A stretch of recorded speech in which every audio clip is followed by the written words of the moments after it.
Mes chers compatriotes guinéens, j'espère que vous allez bien. Aujourd'hui encore, on va parler un peu euh, de notre politique en République de Guinée. Aujourd'hui, je vais parler d'un sujet que j'aborde très rarement et je n'aborde presque pas ce sujet. Ce sujet porte sur l'ethnocentrisme dans la politique guinéenne, le régionalisme. Comment les politiques utilisent les ethnies pour gouverner. Comment les politiques, en tout cas les autorités étatiques, utilisent les ethnies pour pouvoir se maintenir au pouvoir très longtemps et pouvoir diviser pour régner en République de Guinée. C'est important de le rappeler. On sait qu'on regarde souvent les vidéos de Dr Bano qui expliquent comment les ethnies ont évolué en République de Guinée et tout. Et quand on fait de la politique, ou quand on fait l'ethnologie ou l'anthropologie d'un pays ou d'une nation, c'est important de toucher certains points. Et quand il s'agit ici de la politique, en République de Guinée, ces questions reviennent très souvent. Et il ne faut pas, en fait,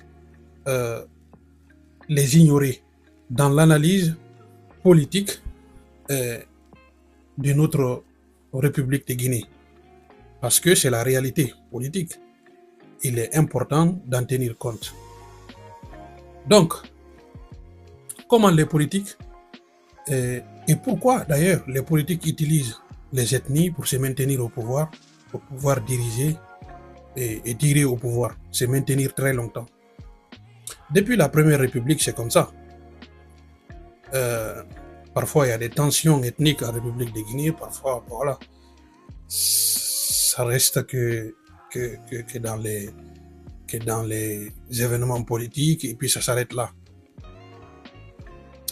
Depuis la Première République, nous constatons que le président Ahmed Sékou Touré a pu se maintenir durant 26 ans au pouvoir. Le général Lansana Conté a exercé le pouvoir pendant 24 ans. Dadis Camara, quelques mois, le président par intérim, lui, il est venu organiser les élections. Général Sekouba Konaté et Alpha Condé, qui a duré au pouvoir pendant 10 ans et quelques mois, on va dire, approximativement 11 ans, on va dire. Et aujourd'hui, Mamadi Doumbouya, qui est venu par un autre coup d'État sanglant, qui est maintenant au pouvoir environ 5 ans. Pourquoi il est important de parler de cela?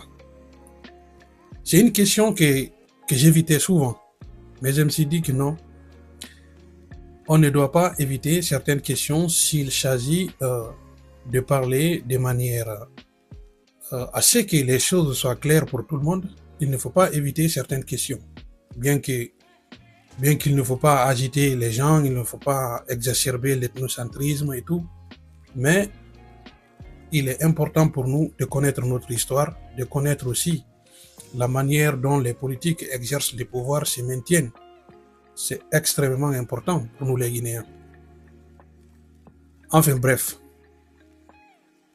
les groupes ethniques, on va dire, qui sont aujourd'hui représentatifs, il y a plusieurs ethnies, mais le plus souvent, dans le débat public, ce qui revient le plus souvent, on parle des Soussous, on parle des Peuls, on parle des Malinké, et quand il s'agit de la forêt, on généralise, on dit les forestiers.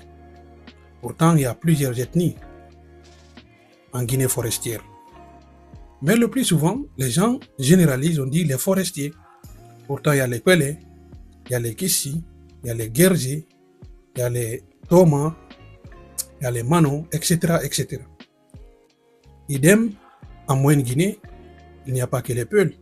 Il y a les Peuls, les Malinké, les Bachari, les Tenda, les Soussous, les Djalonké. Il y en a plusieurs. En Basse-Guinée, pareil. Nous sommes tous mélangés. En Basse-Guinée, bien que ce soit en fait les Soussous, le foyer en fait des Soussous, mais il y a les Peuls, il y a les Malinké, il y a les Lélé, il y a les Mukifore, il y a les Téméné même, en Basse-Guinée. En Haute-Guinée, pareil, il n'y a pas que les Malinké. Voilà, il y a plusieurs ethnies aussi en Haute-Guinée. Mais dans le débat public, ce qui revient le plus souvent, c'est-à-dire on généralise en 4 blocs pour dire que c'est les Soussous, les Malinké, les Peuls et les Forestiers. Et politiquement, comment les politiques exercent en fait une manipulation pour conquérir le pouvoir et se maintenir en utilisant et en manipulant la population guinéenne à travers le régionalisme et l'ethnocentrisme. Vous savez, pendant la Première République, le premier président est issu de la communauté de la Haute-Guinée. D'aucuns disent qu'il est malinké, d'aucuns disent qu'il est soninké, je ne sais pas. Mais ce qui est clair pour tout le monde, il est issu de la communauté malinké. Et c'est le premier président de la République de Guinée. Et il a su se maintenir parce qu'il a approché une personne très influente aussi à l'époque, qui est Saifoulaye Diallo, qui est le premier président de l'Assemblée nationale et qui était secrétaire aussi du parti unique. Et l'ethnie, la grande majorité, ce qui représente l'ethnie qui est plus en fait représentative sur le territoire guinéen, c'est l'ethnie Peul. Du point de vue nombre, les Peuls sont plus nombreux. Et ils sont plus agités aussi en politique. Dans les manifestations, dans la lutte pour la conquête du pouvoir et tout. Tout ce qui touche à la vie politique, tout ce qui touche aux manifestations politiques, aux libertés publiques, tous les Guinéens, en fait, participent à la vie politique. Mais surtout la communauté Peul, quand il s'agit des manifestations. On a assisté au massacre du stade du 28 septembre. La plupart des victimes, c'était des Peuls. On a vu même lors des débats au procès, on pouvait constater que les victimes étaient le plus souvent des ressortissants de la communauté Peul. Et la Première République, comme je disais, Ahmed Sékou Touré a pu en fait travailler avec Saifoulaye Diallo, qui a en fait pu contenir la communauté Peul. Même s'il y avait des exactions contre cette communauté à l'époque, mais puisqu'il y a une personne ressortissante de leur communauté, il a pu en fait garder l'équilibre pour ne pas qu'il y ait une confrontation ou en tout cas une très grande agitation de la communauté Peul contre le régime d'Ahmed Sékou Touré. Et beaucoup de personnes ont fui le pays à l'époque. C'est tous les Guinéens, ça concerne tous les Guinéens. Mais particulièrement cette communauté. Et même aujourd'hui, ça revient dans les débats publics et tout. On dit que la communauté Peul à l'époque était des traites parce qu'il y a eu le complot Peul et tout. Et voilà ici quelque chose qu'il faut toucher. Il ne faut pas se voiler la face. Si on ne touche pas ces aspects, nous ne pouvons pas en fait politiquement évoluer. C'est extrêmement important. Donc Ahmed Sékou Touré a pu se maintenir au pouvoir pendant 26 ans. Pourquoi? Parce qu'il a su s'entourer. Il a utilisé les ressortissants des groupes ethniques majoritaires, influents pour pouvoir diriger le pays pendant 26 ans. Ça n'explique pas, cela seul en fait n'explique pas en fait le fait qu'il soit au pouvoir pendant 26 ans, mais c'est l'un des aspects en fait qu'il faut analyser et puis tenir compte pour analyser la durée du pouvoir d'Ahmed Sékou Touré. Après, Lansana Conté, lui aussi il est venu comme il est ressortissant de la Basse-Guinée, lui aussi, il a utilisé le régionalisme, en fait. Voilà, c'est pas lui qui a créé, il a trouvé. Même si Touré, c'est pas lui qui a créé ça, il a trouvé. La Guinée était composée par des groupes ethniques, bien avant notre indépendance. Donc, ils ont utilisé juste ce qu'ils ont trouvé pour pouvoir conquérir les pouvoirs et puis se maintenir, diriger un peuple durant des années. Et c'est l'histoire de notre peuple, même si quelquefois nous avons traversé des périodes tristes, mais c'est notre histoire, nous l'assumons pleinement et nous acceptons. Nous critiquons parfois pour améliorer une gouvernance plus paisible et plus acceptable aux yeux de la communauté guinéenne et de la communauté internationale.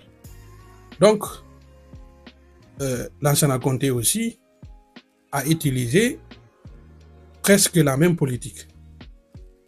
Et donc, il nommait des premiers ministres ressortissants des régions administratives ou des régions naturelles. Et l'Assemblée nationale, à l'époque de feu général Lansana Conté, était présidée par Elhadji Boubacar Bilo Diallo, qui est de Mamou. Et lui aussi, il a joué sur cela pour contenir un peu les frustrations et tout. Après la nomination de Cellou Dalein Diallo, puis les autres ethnies, voilà. Ça n'a pas été facile, mais il y a eu un peu d'équilibre en fait. Donc, quand il y a l'équilibre au pouvoir, le pouvoir se maintient toujours. Donc, après le général Lansana Conté, Dadis Camara vient avec son coup d'État, entre guillemets. Il ne dure pas très longtemps. Pourquoi? Parce qu'en Guinée, en fait, les gens pensent que un forestier, en fait, ne doit pas diriger la Guinée. Ça, c'est une grande erreur. Ils disent aussi qu'un peuple ne sera jamais au pouvoir en République de Guinée. C'est-à-dire, quand je parle du pouvoir, il ne sera pas à la tête du pouvoir exécutif, en fait. Sinon, les peuples ont été toujours au pouvoir, que ce soit à l'Assemblée nationale ou là où les grandes décisions, là où on prend les grandes décisions. Et donc, c'est une réalité. Il ne faut pas se cacher, il ne faut pas se voiler la face. C'est une réalité qu'il faut aussi dénoncer. Pourquoi on dit qu'un forestier ne doit pas gouverner, aucun peuple ne sera jamais président de la République en République de Guinée? C'est extrêmement grave. Et donc, Lansana Conté aussi a pu jouer sur l'équilibre ethnique pour se maintenir au pouvoir. Dadis est venu, la tension montait parce que les gens constataient qu'il favorisait un peu, ou sa communauté faisait des manifestations pour dire Dadis ou la mort, c'est-à-dire on voyait toujours de l'agitation. Donc, ça a fait ce que ça a fait. Il y a beaucoup de groupes ethniques malinqués et Peul. Voilà, à l'époque, avec les partis politiques, Alpha Condé, Cellou Dalein, Sidya Touré, ils ont organisé une manifestation au stade et puis il y a eu ce massacre et ça a entaché le pouvoir de Dadis Camara jusqu'à ce qu'il a reçu la balle que, voilà, Toumba Diakité a tiré. Donc cela a conduit à ce qu'il soit éjecté au pouvoir et puis Sekouba Konaté prend les rênes pour organiser une élection, c'est-à-dire président par intérim. Lui n'a pas duré parce qu'il avait une mission, voilà, très claire, organiser les élections et partir. Voilà l'arrivée de Alpha Condé. Historiquement, on dit que c'est le premier président démocratiquement élu, même si on peut discuter ou débattre sur ce sujet. Mais on retient que c'est lui qui a été le président démocratiquement élu. Et voilà, il est venu lui aussi, il a joué sur la même politique. C'est-à-dire à l'Assemblée nationale, il donne ses pouvoirs à la forêt et le gouvernement, presque la primature, il n'y a eu que les ressortissants de la Basse-Guinée, de Mohamed Saïd Fofana à Kassori Fofana. C'est-à-dire que pour lui, il a pu en fait nommer que les ressortissants de la Basse-Côte à la primature. Et l'Assemblée nationale a été dirigée par la forêt. Parce que Kori Kondiano est ressortissant de la forêt et M. Damaro, Amadou Damaro Camara, bon, c'est pas Mandiana, donc c'est un peu la Haute-Guinée et puis la forêt, on va dire. Et voilà comment Alpha Condé aussi a pu se maintenir pendant 11 ans au pouvoir. Vous avez vu? Et Mamadi Doumbouya qui vient par un coup d'état sanglant qui a tué beaucoup de Guinéens. Et lui aussi, il a tiré la leçon pour dire que, oui, pendant la période où Alpha Condé était au pouvoir, les manifestations, l'opposition, c'est plus que la communauté Peul qui est opposée en fait. Et ils sont restés à l'opposition pendant 10 ans. Ce qu'il faut faire, pour un premier temps, il faut essayer de voir si on peut en fait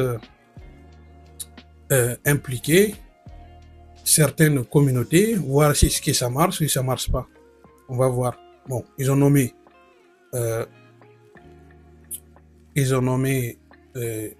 Mohamed Beavogui, qui est un neveu de Diallo Telli, né au Fouta, qui est d'origine forestier. Donc du coup, il est forestier d'origine, mais il est né au Fouta, à Port-et-Dakar, à Mamou. Lui, il a vite compris, c'est un intellectuel, il a vite compris que Mamadi Doumbouya ne veut pas quitter le pouvoir. C'est-à-dire le discours, il a pu décortiquer le discours, ce qu'il dit et ce qu'il fait. Du coup, il a démissionné de manière implicite, sans vouloir en fait dire ça publiquement, mais on savait qu'il avait mal à accepter en fait ses comportements. Du coup, il a démissionné et puis on a nommé le forestier qui est aussi venu à la primature. Il est resté. Mais Mamadi Doumbouya a calculé, il s'est dit, parce que avec la primature de Mohamed Beavogui, il y a eu des manifestations, il y a eu beaucoup de morts. Il s'est dit, surtout sur l'axe, parce que c'est là le foyer de l'opposition guinéenne, et c'est là où les manifestations en fait se déroulent le plus souvent. Et c'est là aussi, c'est là aussi, c'est le Daleng habité à l'axe. Et c'est là où il y a beaucoup plus de manifestations. Et il a pu en fait déceler, comprendre qu'il faut en fait récupérer quelqu'un qui ne s'est pas compris avec Cellou Dalein en politique, qui était dans le même parti politique que Cellou Dalein, en l'occurrence M. Bahouri. Il s'est dit, voilà, tiens, on va récupérer Bahouri, on va le nommer Premier ministre, les Peuls vont se calmer. Et depuis ça, voilà ici la politique de Mamadi Doumbouya pour se maintenir au pouvoir. Et c'est là, cette politique va le réussir. Pourquoi?